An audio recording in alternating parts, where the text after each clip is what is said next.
হয়ে গেল।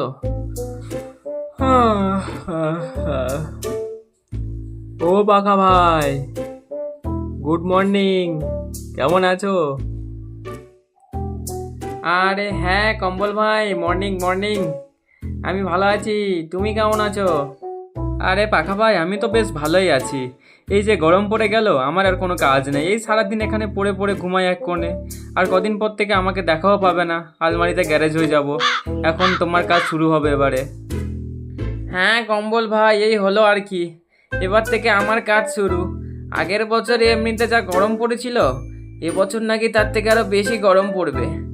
দেখি কি হয়, কতদূর থাকি। বুঝলে কম্বল ভাই, এসির হাওয়া তো আর জীবনে খাওয়া হবে না, কারণ মালিক তো আমাদের প্রচুর বড় লোক।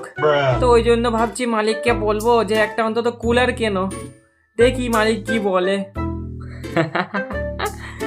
আরে পাকা ভাই, তুমি কি যে কথা বলো, মানে কথাটা তো পুরো স্বপ্নের মতো লাগছে। তুমি মালিককে বলবে কুলার কেনার জন্য, যেই মালিক কিনে 5টা ফুটোওয়ালা আন্ডারওয়্যার এই 2 বছর চালাচ্ছে, তুমি তাকে বলবে কুলার কেনার জন্য? পাগল নাকি? আরে তাছাড়া আর কি করা যাবে বলো, এমনি তো তাও ঠিক আছে, আমি হাওয়াটা দিয়ে যথেষ্ট ঘরটাকে ঠান্ডা রাখি, কিন্তু এই যে আমার উপরে রয়েছে সিলিং ভাই, এ তো ঘরটাকেও যেরকম গরম করে দেয়, সাথে সাথে আমার হাওয়াটাও, আর তার সাথে সাথে আমাকেও। তাহলে আমি বা কি করে এত গরমে চলবো বলো? আরে আরে আরে, এখন আমাকে কেন দোষ দিচ্ছ? আমি কি করব এখানে?